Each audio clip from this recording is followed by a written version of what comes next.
Welcome to BSc Main Physics, Semester 5, Paper 4, Atomic and Molecular Physics. BSc Main Physics, Semester 5, Paper 4, Atomic and Molecular Physics, Unit 2, Atomic Spectra. Today we see the theory of normal Zeeman effect. The theory of normal Zeeman effect. In the previous class, we have seen the experimental setup. What is normal Zeeman effect and what is its experimental arrangement we have seen in the previous class. Today we see the theory, the classical theory of normal Zeeman effect. You look here. The theory is known as Lorentz theory. The classical theory of normal Zeeman effect is called Lorentz theory. Lorentz theory of normal Zeeman effect. L-O-R-E-N-T-E-Z. This theory is based on Larmor precession. This theory is based on Larmor precession. So what is Larmor precession? We have to understand. Larmor precession refers to the precision of a magnetic moment of the magnetic moments of electron, atomic nuclei and atoms about an external magnetic field.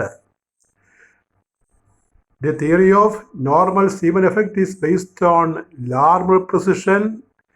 Larmor precession refers to the precision of magnetic moments of particles like electron, atomic nuclei and atoms about an external magnetic field. അപ്പോൾ ഇത് ഈ normal Zeeman എഫക്റ്റിൻ്റെ classical theory, അത് Lawrence തിയറിയെ അടിസ്ഥാനപ്പെടുത്തി. Lawrence theory എന്നാണ് പറയുന്നത്. ഈ Lawrence theory Larmor precession എന്ന് പറയുന്ന ഒരു ഫിനോമിനെ അടിസ്ഥാനപ്പെടുത്തിയുള്ളതാണ്. എന്താണ് ലാർമർ പ്രിസിഷൻ? ആറ്റമുകൾക്ക് അറ്റോമിക് മാഗ്നറ്റിക് മൊമെൻ്റ് ഉണ്ട്. ആറ്റമുകൾക്ക് മാഗ്നറ്റിക് മൊമെൻ്റ് ഉണ്ട് ഇലക്ട്രോൺസിന്, അല്ലെങ്കിൽ ആറ്റത്തിന്, അറ്റോമിക് ന്യൂക്ലിയസിന്, അല്ലെങ്കിൽ ആറ്റത്തിനൊക്കെ മാഗ്നറ്റിക് മൊമെൻ്റ് ഉണ്ട്. ഇവ പ്രിസസ് ചെയ്യും. ഇത് കൈൻഡ് ഓഫ് റൊട്ടേഷൻ പ്രിസസ് ചെയ്യും. ആ ഒരു പ്രത്യേക ഡയറക്ഷനിൽ ഈ അറ്റോമിക് മാഗ്നറ്റിക് മൊമെൻ്റ് പ്രിസസ് ചെയ്യും, അല്ലെങ്കിൽ ആംഗുലാർ മൊമെൻ്റ് പ്രിസസ് ചെയ്യും. Larmor precession refers to the precession of magnetic moments of electrons, atomic nuclear and atoms about an external magnetic field. External magnetic ഫീൽഡിൽ അറ്റോമിക് മൊമെൻറ്റുകൾ പ്രിസസ് ചെയ്യുന്നതിനെ വിളിക്കുന്ന പേരാണ് atomic magnetic moment. Electronic magnetic moment precess ചെയ്യുന്ന ഫിനോമിനെ വിളിക്കുന്ന പേരാണ് Larmor precession. Larmor precession is illustrated in the figure below. താഴെയുള്ള പടത്തിലാണ് കാണിച്ചിരിക്കുന്നത്. ഇതാണ് ലാർമർ പ്രിസിഷൻ്റെ ഒരു ഡയഗ്രാം. അപ്പോൾ അത് എല്ല് വരയ്ക്കുന്നത് ഇപ്പോൾ നമ്മുടെ ഓർബിറ്റ് പ്ലെയിനിന് പെർപെൻഡിക്കുലറായിട്ടാണ്. ഓർബിറ്റൽ ആംഗുലാർ മൊമെൻറ്റം, അതിന് കറസ്പോണ്ടിങ് വെക്ടറാണ് ഈ എൽ എന്ന് പറയുന്നത്. അപ്പോൾ ഓർബിറ്റ് വലത്തോട്ട് ചരിഞ്ഞ് കിടന്നാൽ ആ വലതുവശത്തേക്ക് കാണിക്കുന്ന എൽ. അപ്പോൾ അതിൻ്റെ റിസോൾവബിൾ കമ്പോണൻ്റാണ് എം എൽ അല്ലെങ്കിൽ എൽ കോസ് തീറ്റ എന്ന് പറയും. ഓർബിറ്റ് ലെഫ്റ്റ് ഓറിയൻറ്റ് ഇതിപ്പോൾ കിടക്കുകയാണെങ്കിൽ ആ എൽ ഇപ്പുറത്ത് വരും. അപ്പോൾ എം എൽ നമുക്ക് വെർട്ടിക്കലായിട്ട് വരയ്ക്കാം. എം എല്ലിനെ വിളിക്കുന്ന പേരാണ് orbital magnetic moment, electro magnetic moment. അപ്പോൾ ഈ ഇലക്ട്രോൺ കറങ്ങുമ്പോൾ അതിന് മാഗ്നറ്റിക് മൊമെൻറ്റ് പ്രിസസ് ചെയ്യും. അത്തരം പ്രോസസ്സിനെ വിളിക്കുന്ന പേര് ലാർമർ പ്രിസിഷൻ. നമ്മൾ വീണ്ടും ഒന്നിന് പഠിക്കുന്നതാണ് ലാർമർ പ്രിസിഷൻ. ലാർമർ തീരത്തെ അടിസ്ഥാനപ്പെടുത്തിയുള്ളതാണ് ലാർമർ പ്രിസിഷൻ. അതായത് ഒരു മെക്കാനിക്കൽ ടോപ്പ് കറങ്ങുമ്പോൾ, ഒരു പമ്പലം കറങ്ങുമ്പോൾ അതിൻ്റെ ആക്സിസ് ചെറുതായിട്ട് ഒരു കോണിക്കൽ മോഷൻ നടത്തും, കോണിക്കലായിട്ട് റൊട്ടേറ്റ് ചെയ്യും. അതിനെ വിളിക്കുന്ന പേര് പ്രിസിഷൻ. ആ പ്രിസിഷനെ അടിസ്ഥാനപ്പെടുത്തിയാണ് ലോറൻസ് തിയറി ഡെവലപ്പ് ചെയ്യുന്നത്. ഇവിടെ നമ്മൾ മാഗ്നറ്റിക് ഫീൽഡ് കാണിച്ചിട്ടുണ്ട്. ഒരു ഇലക്ട്രോൺ ഓർബിറ്റാണ് വരച്ചിരിക്കുന്നത്, അറ്റോമിക് ഓർബിറ്റാണ് വരച്ചിരിക്കുന്നത്. ന്യൂക്ലിയസ് ഓയിൽ വിചാരിക്കാം. ഇലക്ട്രോൺ റൊട്ടേറ്റ് ചെയ്യുകയാണ്. അപ്പോൾ ഇലക്ട്രോൺ റൊട്ടേറ്റ് ചെയ്യുമ്പോൾ അതിൻ്റെ മാഗ്നറ്റിക് മൊമെൻറ്റ് പ്രിസസ് ചെയ്യും എന്നാണ് പറയാൻ പോകുന്നത്. പിന്നെ ഇലക്ട്രോൺ കറങ്ങുമ്പോൾ അതിൽ രണ്ട് ഫോഴ്സാണ് പ്രവർത്തിക്കുന്നത്. ഒന്നതിൻ്റെ സെൻട്രിപീറ്റൽ ഫോഴ്സ്, മറ്റത് അതിൻ്റെ മാഗ്നറ്റിക്, അതിൻ്റെ ഒന്ന് സെൻട്രിപീറ്റൽ ഫോഴ്സ്, മറ്റേത് അതിന് കറസ്പോണ്ടിങ് ആയിട്ടുള്ള മാഗ്നറ്റിക് ഫോഴ്സ് BeV. BeV പുറത്തേക്കാണെങ്കിൽ സെൻട്രിപിറ്റൽ ഫോഴ്സ് mr⍵², അകത്തേക്ക് കാണിക്കാം. അപ്പോൾ സെൻട്രിപിറ്റൽ ഫോഴ്സ് ഇവിടെ പടത്തിൽ കാണിച്ചിട്ടില്ല. ഇലക്ട്രോൺ കാണിച്ചിട്ടുണ്ട്, ന്യൂക്ലിയസ് കാണിച്ചിട്ടുണ്ട്, ഫീൽഡ് ഡയറക്ഷൻ B കാണിച്ചിട്ടുണ്ട്.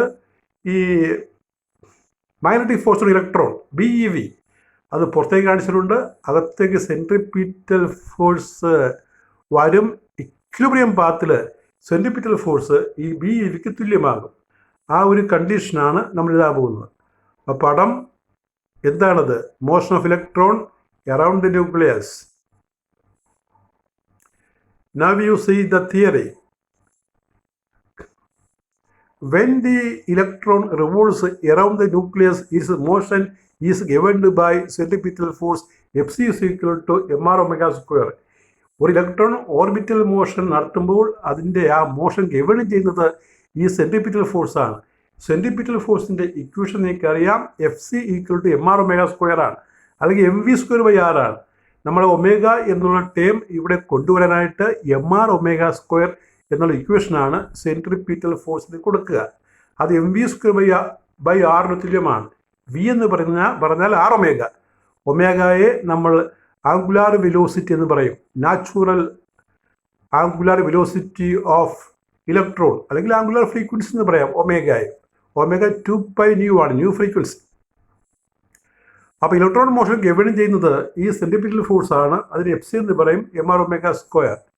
When an external magnetic field is applied in a perpendicular direction to the plane of the orbit, an additional force equal to BeV acts on the electron.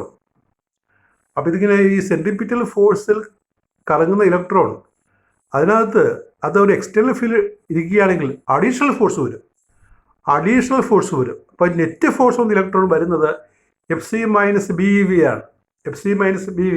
Fc ഉള്ളിലേക്കാണെങ്കിൽ BeV പുറത്തേക്കാണെങ്കിൽ additional force വരുന്നത് net ഫോഴ്സായിട്ട് വരുന്നത് Fc - BeV ആണ്. ഇനി ആ electron കറങ്ങുന്ന നേരെ ഓപ്പോസിറ്റ് ആണെങ്കിൽ നമ്മൾ Fc + BeV എന്ന് പറയും. ഈ താഴോട്ടുള്ള അരയ്ക്ക് വരെ ഓപ്പോസിറ്റ് ആയിട്ട് ആണെങ്കിൽ ആ ഫോഴ്സ് വരുന്നത് Fc + BeV ആണ്. അപ്പം ഇവിടെ Fcയും BeVയും ബാലൻസ് ചെയ്യില്ല. നമ്മൾ നെറ്റ് ഫോഴ്സ് കണ്ടുപിടിക്കുകയാണ് എക്സ്റ്റേണൽ മാഗ്നറ്റിക് ഫീൽഡിൽ. അപ്പോൾ എക്സ്റ്റേണൽ മാഗ്നറ്റിക് ഫീൽഡിൽ ആറ്റം ഇരിക്കുമ്പോൾ ഇലക്ട്രോണിൽ വരുന്ന നെറ്റ് ഫോഴ്സ് അത് Fc - BeV ആണ്.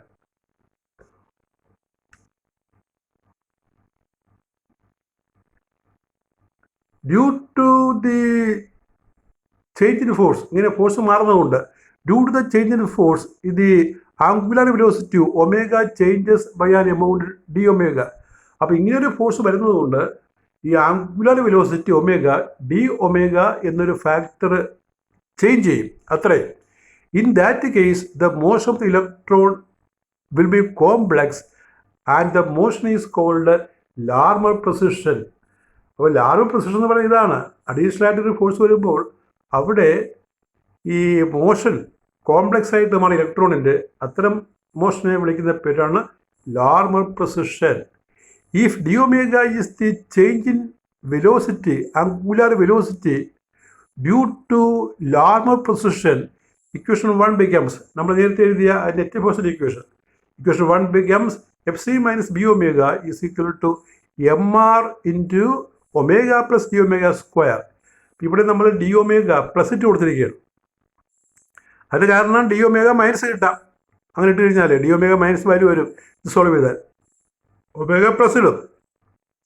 Fc - BeV എഴുതുമ്പോൾ അത് ചിലർക്ക് സംശയം വരും. mr ഒമേഗ പ്ലസ് dωയ്ക്ക് പകരം ഒമേഗ മൈനസ് dω വേണ്ടതെന്ന് ചോദിക്കാം. കാരണം ഇപ്പുറത്തെ വാല്യൂ കുറയുമ്പോൾ ഇപ്പുറത്ത് റൈറ്റ് സൈഡിൽ വാല്യൂ കുറയേണ്ടത്. അത് ചോദ്യം വളരെ മീനിങ് ഫുള്ളാണ്. പക്ഷേ ഈ dω പ്ലസ് അല്ലെങ്കിൽ മൈനസ് വരാം. അതുകൊണ്ട് ഇവിടെ പ്ലസ് ഇട്ടാലും കുഴപ്പമില്ല. Fc - BeV is equal to mr into omega plus dω². അപ്പോൾ Fc mr⍵² ആണ്. That is mr⍵² minus BeV is equal to mr into അകത്തുള്ള ടേം നമ്മൾ അതിനെഴുതി അടുത്ത സ്റ്റെപ്പിലാണ് നമ്മൾ സ്ക്വയർ ചെയ്യുന്നത്.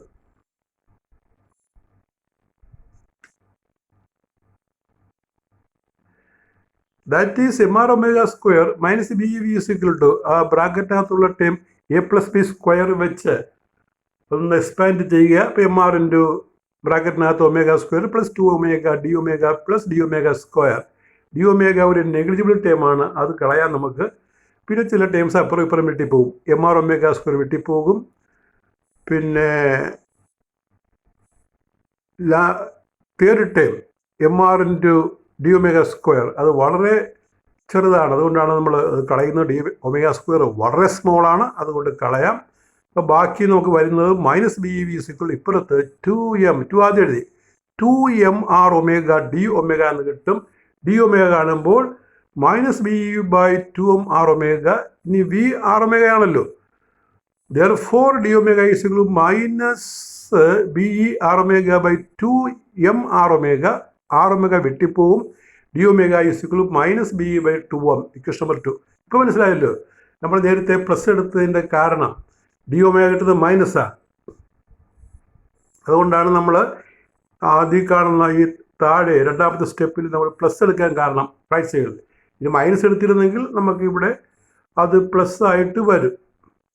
D omega is equal to plus B by 2 എന്ന് കിട്ടും. ഇപ്പോൾ രണ്ട് കേസ് ഡിസ്കസ് ചെയ്യാൻ വേണ്ടിയാണ് അങ്ങനെ പറയുന്നത്. അപ്പോൾ ഇതൊരു ഇക്വേഷൻ കിട്ടി നമുക്ക്. ഇനി അടുത്ത സ്റ്റെപ്പ് പറയുകയാണ്, this is for electron motion in one direction. അപ്പോൾ ഇലക്ട്രോൺ മോഷൻ ഒരു ഡയറക്ഷനിലാണെങ്കിലാണ് നമ്മൾ ഈ ഡി ഒമേഗ മൈനസ് ആയിട്ട് കൊടുത്തത്. ഇനി ഓപ്പോസിറ്റ് ആണെങ്കിൽ if the electron motion is in opposite direction D omega നമുക്ക് D omega is plus B by 2 എന്ന് കിട്ടും. Equation number 3. ഇത് രണ്ടും കമ്പൈൻ ചെയ്യാം. ഇത് രണ്ടും കമ്പൈൻ ചെയ്യാൻ ഒറ്റ ഇക്വേഷൻ ആയിട്ട് പറയാം. നമുക്കൊരു ന്യൂമറിക്കൽ റിലേഷൻ മതിയാകും. Combining 1 and 2, we get d omega equal to plus or minus b by 2 is equal to b by 2 numerically. അതാണ് change in angular velocity of electron. Again omega is 2 pi nu. Differentiating d omega is 2 pi d nu.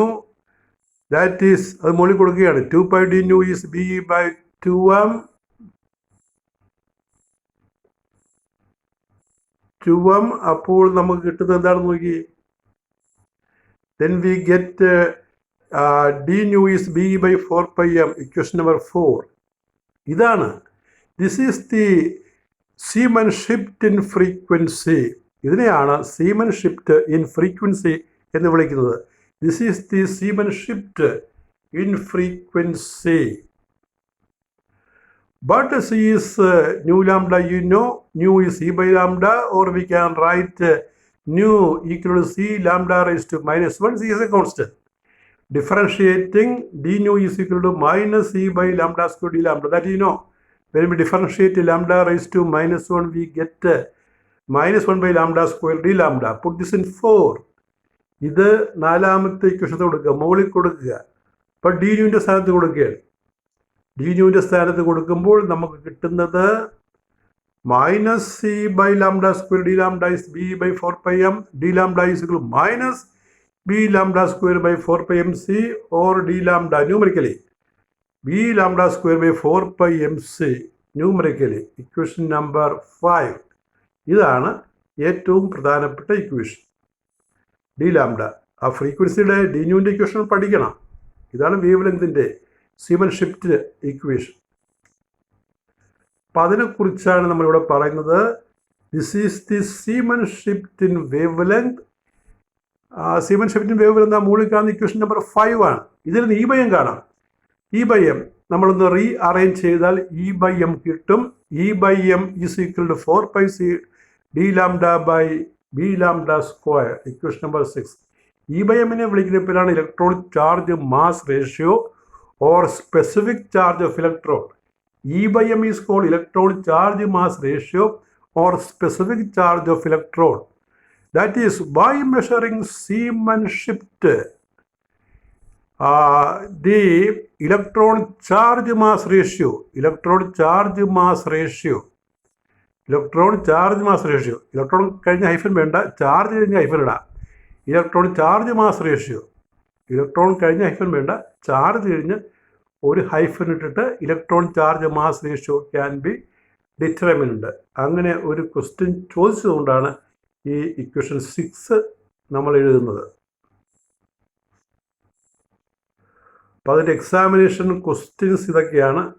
ഇത് വളരെ പ്രധാനപ്പെട്ട ഒരു SA ക്വസ്റ്റ്യനാണ്. നോക്കുക, ഈ atomic physics പേപ്പറിൽ describe the experimental method to study normal Zeeman effect, give its theory based on Larmor precision.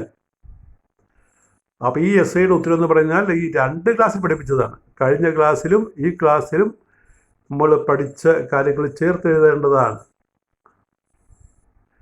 കഴിഞ്ഞ class വെച്ചാൽ A16 and A17 together. That is the answer to this question. You read the question once again. Describe the experimental method to study normal Zeeman effect. Give its theory based on Larmor precision. Question number 2. What is Larmor precision? Question number 3. That's short answer. What is Zeeman shift in frequency? D nu in the equation parayana. And that is all with your 17th lecture on atomic and molecular physics. We continue our class. Thank you.